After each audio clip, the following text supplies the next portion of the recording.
What's going on, people? Welcome to the match preview show. It is time to face Everton after Kyiv. Quick turnaround, and we're here joined by Patrick and Lou to get all the thoughts ahead of the game. As always, drop a like, subscribe, and get involved in the comment section down below. Me and Lou, we were out there in Kyiv. Well, not Kyiv. I was saying Kyiv. Was out there in Poland, in Lublin and Warsaw. So yeah, it was meant to record it the day before, but let's just say we are tired. Well, I'm tired. Lou, how are you? Yes. Yesterday was tough, man. We what time did we leave? We left Lublin at like 11:30 at night, and our flight was at 6 a.m. So it was in Warsaw, and it was a heavy couple of days, but it was all worth it, man. It was one of the best trips I'll say of my life, because it's what I've always wanted, and it exceeded all expectations, man. It was unbelievable. Yeah, it was unreal, but the tiredness because of just getting up early and just going from here to there, whatever, it literally caught up to you. I'll tell you that. I mean, I was there first time, and you were sleeping at the airport, you were sleeping everywhere, you were sleeping on the minibus. Here we go. No, it's not a bad thing. Sleep is a good thing. I wish I could sleep. I didn't sleep on the minibus. My eyes were just closed. But at the airport, when we were at that gate, listen, it was hot. Yeah. I was sweating. The vodka was like coming to like out my pores. So yeah, you're feeling it. But it was an unreal game, Patrick. I know you spoke about it with Xavier in the player ratings, which I watched. Great job from both of you.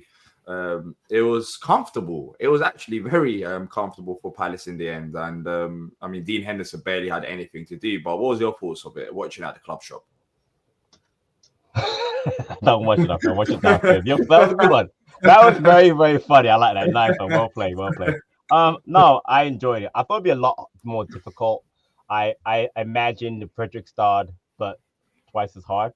And I have to give credit to the manager as always, because the setup was brilliant. The plays that he picked, rotating, slight rotation, and then using Gahey in the build up a lot and trying to get balls over the top, and then Wharton just bossing the midfield ridiculously.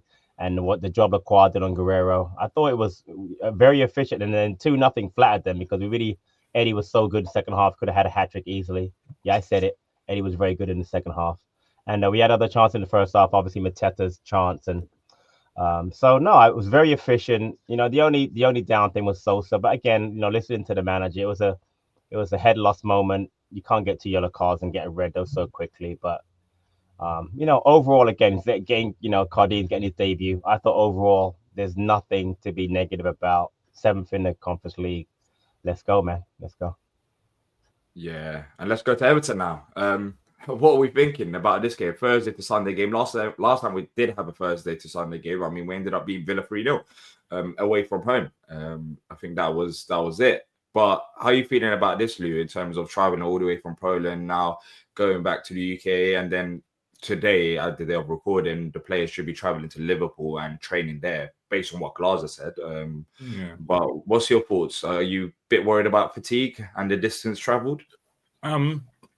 I think he always says when you're winning and you're in a great run of form, sometimes the recovery is always much, much easier. JP getting called up to France, Nketiah 2 goals in 2 games, Wharton looking at his best, Kamada confidence. It's just it's going to be, they're such a tight-knit group. I don't think I'm too worried about fatigue. I think we're physically extremely fit. And Glasner also talked about everything they planned for how many minutes each player gets was perfect. Even Munoz finally come off. So do you know what? I'm not really too worried. I think we can expose Everton's flaws, but also they'll probably try and be extra physical. They'll be a little bit more fresh. But yeah, I'm looking forward to. It feels like a real test, because they've naturally been our bogey team, and obviously they're playing at home, and they're a much fresher team. But I genuinely think if we can beat Everton, I'm putting £50 on us making the Champions League the day after. That's crazy. But we were looking at the odds. Palace is 2-1 to be in the top 6, which is just insane. because it's such short odds. Yeah. But for you, Patrick, I think what Lou said was a very good point. I mean, Glasgow planned everything in advance, and that's why I'm a bit more confident playing these Thursday games, 2 Sunday games with this manager in charge, because he's done it. He's won the Europa League at Frankfurt playing the Thursday to Sundays, and it we saw it. It was all planned. Mateta half-time sub. Like normally that wouldn't happen, but everyone was in sync, and we managed to get the result. So surely everyone should be fit for this game and good to go. Yeah, 100%. Again, the data he uses is brilliant. I remember going back to one of his earlier speeches or something I watched on YouTube, and he talked about how when one of the teams he managed earlier, he did a full rotation and they got beat, and he decided never to do that again. So the slight rotation that he did on Thursday to just have the 2 changes and then obviously bring on Eddie at 45, take off players at 60. Was brilliant. So no, that's not my issue. My issue, honestly, is that stupid Everton hoodoo hoax, whatever you want to call it. Because no matter how good we're playing, besides the Vieira season, we beat them I think 3 times. We just can't beat this team. It doesn't make any sense why we can't beat them. We'll get into the details in a minute as to why, but they're a weird team. And I don't know if you do it, D. I watch a lot of the Everton content, and no matter what, they always seem very, very. If they're playing poorly or playing great, they always feel very confident playing Palace because they just know that they always beat us. So that's my only issue, is that it's not about how we're playing or the Thursday, Sunday. It's just Everton. So like Lou said, if we beat them, all bets are off for this season, as far as I'm concerned. Well, we're going to a new ground. Could that be That's a true. difference? We struggle at Goodison. Let's see if the new ground helps us in a way. Because I was speaking to Stephen from Toffee's Blues channel, and he did say that they're still adjusting to the new ground. Like the flags that they've got at Goodison, they can't use them at the new stadium because they look ridiculously small because the stadium is much bigger. So they're still figuring things out. I think they've only conceded 1 goal at home so far this season, so their record at home hasn't been bad. But why do you think we struggle against Everton, Lou? Because they've had different managers over the years. We faced them under Moyes as well, which I think we drew that game at Selhurst Park. But is there any particular reason, or is it just a case of, Villa and Palace? How we always do that to Villa? No, I just think it's just circumstance. Every time we play them, it's just been a bit, it just hasn't clicked. I think last season we wasn't in our rhythm. It was one of the first 9 games, even though we absolutely battered them in the first half away from home. Then the home game as well, we battered them, and then there was that throw in, and then the Alcaraz goal at the end. I generally think there's no correlation. It's just a little bit of a bogey team. When I watched the West Ham, I think we all watched the West Ham Everton game, and I think that second half I was watching that thinking, if Glasner's watching this, he's licking his lips, because it gave a clear plan of how you can hurt the Everton team. And it might come back to bite me. I think everyone was overhyping Grealish a little bit. I think he had a good start with Everton, but I don't see him as a major threat, especially with our defence. I think if we set up how we do in our structure, Everton aren't going to sit back. Their fans won't allow them to sit back against us, so they'll have to be on the front foot. So I'm confident in this game. I'm confident. And how good would it be to go into the international break back in the top 3 and just raring to go.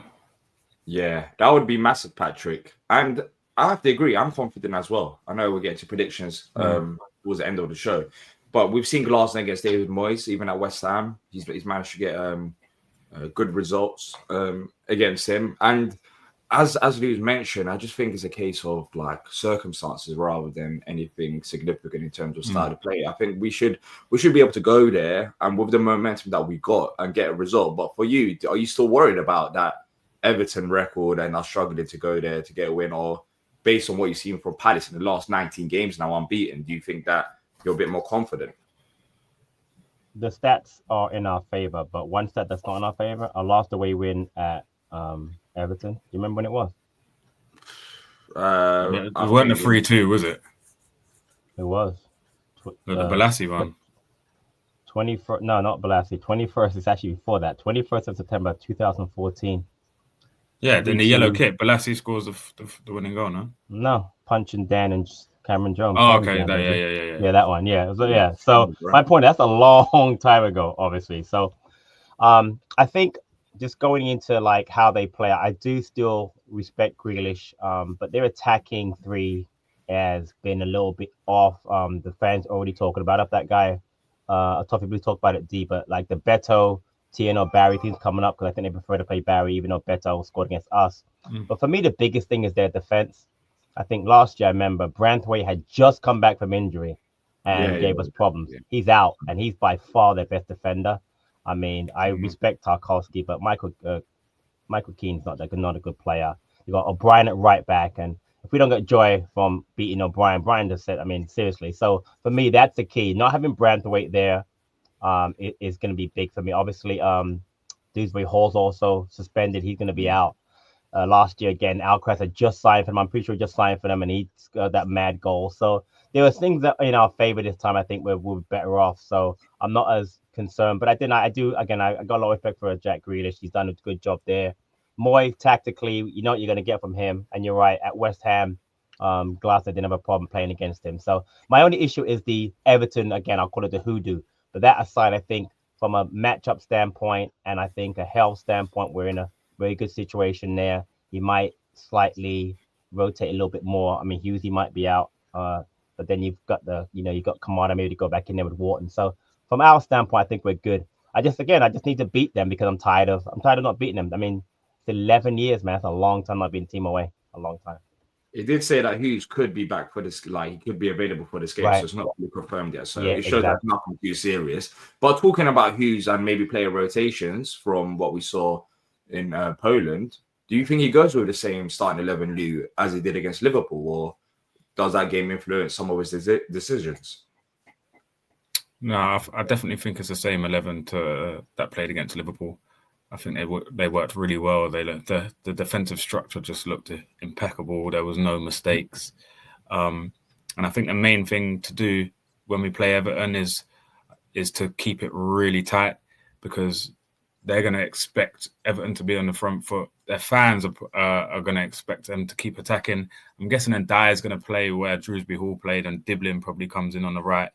I think it's really important that we shut off those lines and we don't let Ndiaye have any space in between our midfield and our defence, and then we pick our moments to break on them. I think Sarr against Keane is where we'll get joy. I think it's really important we try and get Sarr running at Keane. And yeah, I think Kamada and Wharton should have a good battle against, is it Garner and Gay are playing there at the moment? It is, yeah. In the center, yeah. I think if Wharton and Kamada are on top of their game, they should really dominate those two. So I think it's tactically we're set up to really stifle them, because West Ham did a bit, and we're much better than West Ham. So I think it's just a case of if they implement Glasner's plan and the fatigue hasn't set in, and we play to anywhere near our top level, I think we can get a win comfortably. Yeah, and Wharton, but we'll have to be switched. Sorry, we'll have to be switched on at set pieces, because we've let a couple of goals in from set pieces, Millwall and West Ham, and then Konate had that header as well. I think probably that's where Everton will try and hurt us the most, because I don't know if they'll get as much joy in play. I think they'll launch it in with the long throws and the corners. Yeah. Can you just add one thing about the Wharton Kamada? They've actually, I mentioned before, they've only lost twice ever as a duo. This season they were undefeated both Liverpool matches, the Community Shield, and then last week. But funny, one of the two losses was actually that 2-1 loss to Everton. It was the first time they played together and actually lost. But again, they've come a long way since that game. Wharton obviously was injured, obviously, and then Kamada obviously hadn't played in the. That's what people were saying. He can't play in the midfield. Don't give him midfield. But now you can see how good it is. So I'm looking forward to seeing Wharton Kamada get a little revenge on Everton, because again they did lose that game last season. I think Glasner probably is aware of the hoodoo, and he'll probably be quite motivated for this. I think he's slyly a bit of a psychopath like that. Like, he won't come out and say it, but it'll probably be in the back of his mind, like, I haven't beaten Everton. I've lost to them. Those 2-1 losses last year are probably still in his mind. Man, call my manager a psychopath. What's up with this guy? No, crazy guy. He's a sicko. He's a sicko on the sly. Probably doing his analysis right now and everything. and figuring out everything as we speak in the lab. But yeah, I do want to say Walton has been fantastic though recently. I think he's drew a goal or an assist, more of an assist than a goal. To be fair, I think he's created a lot of chances. The most in the Premier League so far. It is, which is crazy. Without an assist so far, yeah. Yeah. And are there any other performers that you're thinking could get an opportunity? I'm looking at Eddie coming off the bench. I know you lot laugh about him, but 2 goals in 2 games, and I thought his overall play, even when he came on against West Ham, he's finally contributing. Like in terms of one-touch passes or bringing the ball down, bringing others in the game, and that's what JP does very good. I mean, he scores a lot of goals, JP, but he also does that very good in terms of bringing others into the game. Do you think Glazer could lean more towards his bench than he did maybe last time around when we faced Everton? Because now we've actually got a stronger squad, I would say. Yeah, I'd say 100%. I think Xavier made a great point during the play ratings. He said that Eddie's hold-up play has gone so much better. And I totally agree. And I watched it back again, that game. He was so good in the second half. And I think what was very valuable was the minutes he got to play on the pitch for that long with Pino. And then Sarr came on, and with Kamada, he's getting a little bit more rhythm because obviously Mateta's used to it. He's been starting every match. So, and Nketiah's got that rhythm. I mean, again, I go back to it. I mean, the move by Pino down the touchline to beat that player, put that ball in outside his foot, and then in the perfect spot for a striker just to knock it in like that was beautiful. And then he had the other 2 shots, the ball from Wharton that he put in that he had that for Nketiah. They're getting a relationship going. So yeah, having Nketiah now as a true, contributing striker is going to be massive. And again, if he was to come on tomorrow, obviously we're not going to have any worries with that. And I think that again, the confidence levels that he has right now, and I'm sure you guys saw the interview. He wants more minutes. You can tell, but he's earning it. So no, I think that having Eddie to come on, having Lerma to come on if he needed to, having the Venny to come on, is important because again, our bench is as strong as it's been for the entire season. The only person really missing, honestly, would be getting Decoy and Riyad back, and that'll be hopefully the next 3-4 months they'll both be back at the same time. Yeah, strong bench and good results as well. I know it's still early in the season, but if it was to be Everton, what do you think this squad can achieve? Do you actually believe that we can get Champions League spots, Lou? Yeah, if the squad stays fit, and if we keep that core, and maybe even if we're in a really good place in January, it might be that time to like, if you want to achieve something really incredible, maybe dip into the transfer market. And obviously I got this thing, me and Pat were talking before about the unjust that we received dropping down into the Conference League. It'll be a bit poetic that this season we ended up in the one above the Europa League and ended up in the Champions League. So you can forgive me for dreaming, because last year what happened with the FA Cup, now it feels like, do you know what I mean? Yeah, there's no ceiling with this team, and I do think that I think the team is unbelievable. It's a joy to watch them all the time. And we had the game against Liverpool, Kyiv, and Everton. I think it's going to be like 3 different styles we're going to have to play to win each game. And if we can win that, it just shows how adaptable this team can be, and that will be a big indicator for me. Yeah, let's just see what happens in the other Conference League games. That's my only real worry, the Conference League games and injuries. I think if this squad can stay fit, and if we can, rotate as we did against Kyiv. Kyiv, I think, are 8th favourites to win. Not anymore. Well, yeah, I think the main thing is the fact that he was not running the players into the ground. So the fact that we was able to make all the subs that he planned on doing, this is how you keep players fit. And I've always spoke about, I think he's going to go from being just JP's backup to actually being the second striker. That's just important as JP if he carries on how he does. And I think that's really important for our team, that the players that are coming on are fit, ready. And even if a player gets a knock, they're ready to come in and play 2-3 games in a row. So, yeah. Literally. Should we move on to score predictions? Let's do it. Yeah, all right, let's move on. So, Patrick, what's the latest? So before we do that, some stats about Palace, Everton. Obviously, I mentioned before the last win was 2014, but we haven't beaten the last 5. We've got 3 losses and 2 draws. The one in February 2024, the one when Glass was in the stands when Ayew scored that goal, and then the 0-0 in the FA Cup under Hodgson He did a great job of going out there and losing 1-0 at Everton. That frustrated me, that whole FA Cup run.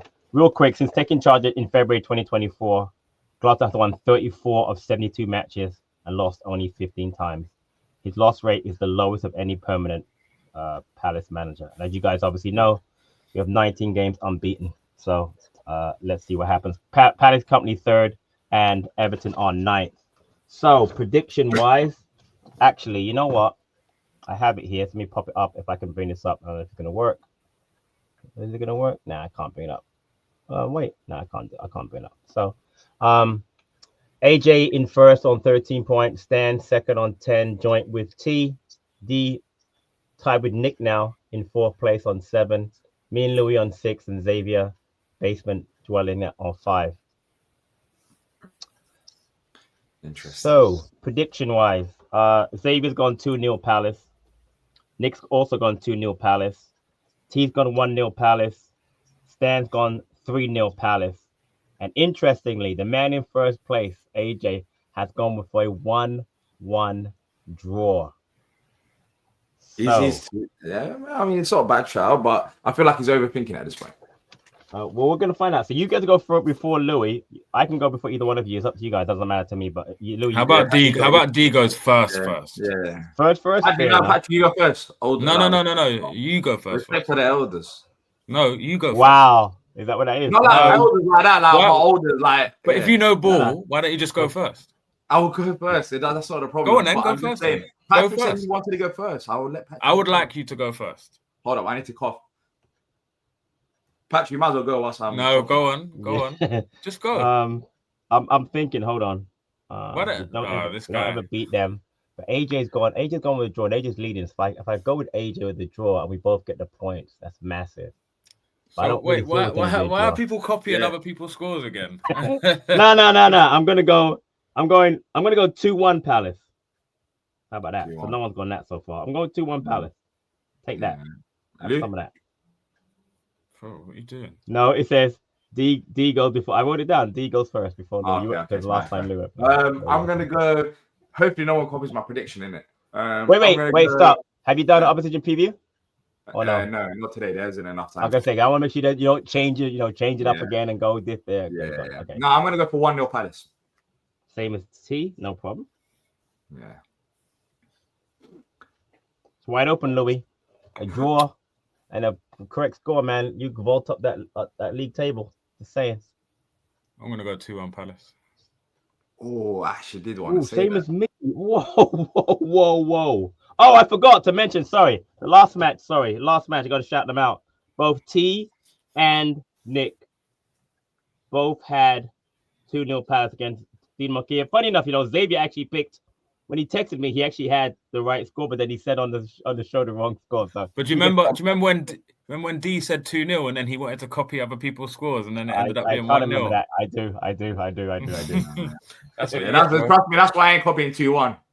Okay. Yeah. That's why I ain't copying 2-1. But yeah, let's see what happens. I mean, the down day is a bit smelly right now. But Stan is battering you though. Stan is battering you. Stan is battering you. Stan is battering everyone apart from AJ. So AJ's lost it. Yeah, it's in AJ's head. Like as soon as we reminded him what he's doing, he's so reported. But yeah, let us know your score predictions in the comment section down below. That's it from us. As always, if you have enjoyed it, drop a like, subscribe, and we'll be back for the watch along and match reaction on Sunday. Until then, up the Palace.